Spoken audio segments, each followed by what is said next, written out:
Thank you doctor Madhav Prakash ji. माननीय Ayodhya Ram Reddy ji.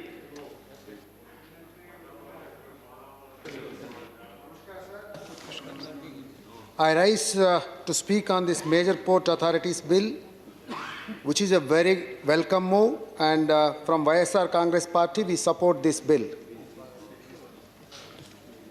As you are aware, more than 95% of the country's trade by volume and 70% by value moves through maritime transport.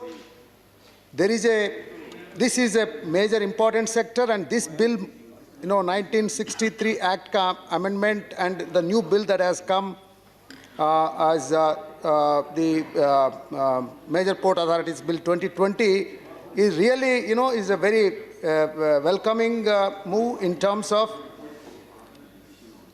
the infrastructure that need to be expanded.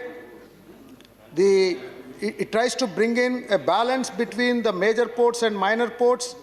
Major ports to become more effective in facing competition, which today is in a very bad shape.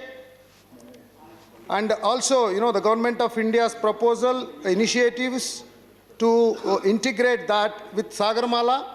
So that is, the entire, integrated development around ports. I think it's a very, very welcoming move.